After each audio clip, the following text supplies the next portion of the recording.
second of my VC community tags. This one was Jeff Whitcher's, the 5 albums, the first 5 albums that you owned at the beginning of your record collection hobby. I thought this was could be quite an interesting one. I had to scratch my head a little bit, but as is usually the case, I've got 6 because I'm not quite sure of the order of the 5th one, but I'm pretty clear about the first 4. The fact the first 5, no, the first 4, but I'll go through them. The 6th or 5th album that I bought on vinyl was the Velvet Underground with Nico, which was a double album released in 1969. And I bought this because I thought it was the right thing to buy. I'm sure all of us have done that. We bought it because peers have suggested, oh, you must have this. I got it home and I played it, and I really didn't like it at all. I thought it was just had no melody and it was a row. I couldn't get hold of Nico's voice or Lou Reed's voice, but I did grow to like it. And a standout from that was Listening to Heroin, which went on forever. So anyway, that was a very early purchase. Another one was Sailor by the Steve Miller Band, which was a 1968 release. It was their second album, and it really surprised me really that I liked it. But I was caught up in the opening track, Songs for Our Ancestors, which I found so moving with Boss Skaggs' organ delivery. And then the rest of that side, I saw a considerable likeness with the Beach Boys music. I thought Steve Miller's sort of poppy sort of sound owed a lot to the Beach Boys, with lots of sort of neat harmonies and choruses. So next up is a compilation.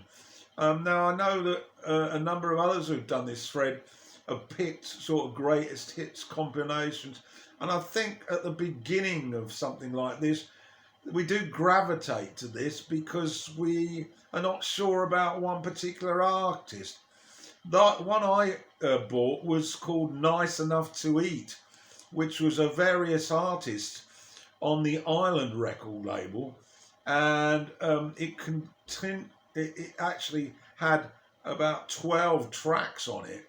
They were all extremely strange. In fact, there was one track called Strangely Strange but Oddly Normal. But trying to recall them, there was a great song by Free called Woman from their second album.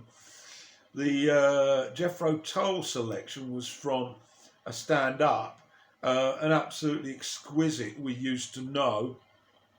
Fairport Convention had a track on it called Cajun Woman. Spooky Tooth, who I liked, they were on there as well. And King Crimson, they put 21st Century Schizoid Man. And if anybody's ever heard that, you'll know that it's one of those pieces of music that you'll never forget. It absolutely smashed my eardrums to death because it was so energetic and powerful. So moving on now to the 3. The third album that I bought was the masterpiece by the Jimi Hendrix Experience, Electric Ladyland.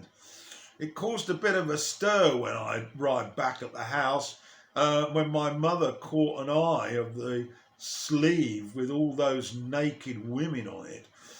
So I quickly removed it to my bedroom and then continued to play it on a daily basis.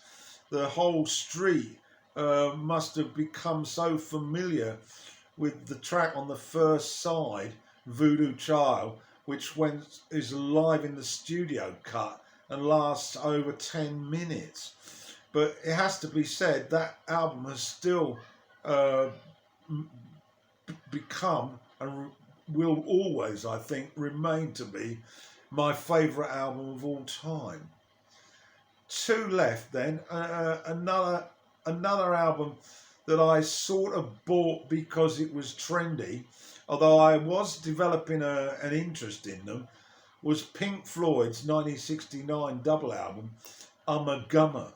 When I bought this, I thought the sleeve was completely full of drug haze, really.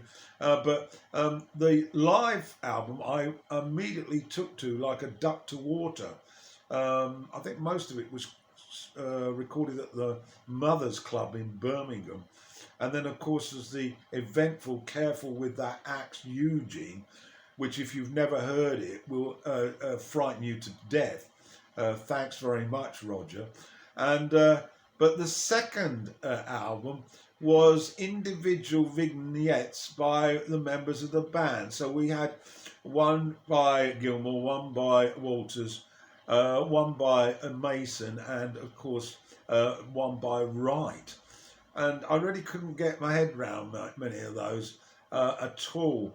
I certainly had huge problems with the funny furry animals noises, and I did get to like the Gilmour composition. So that leaves us with the first album that I ever bought, and I bought this at the time that the first single that I bought at the same time.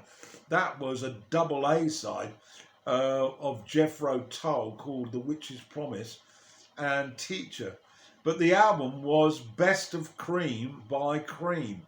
I'd recently heard this at my sister's rented house when my parents and I went down there to see her. She started a new job, and it was clearly, we arrived on a Sunday, and clearly there'd been a party the night before.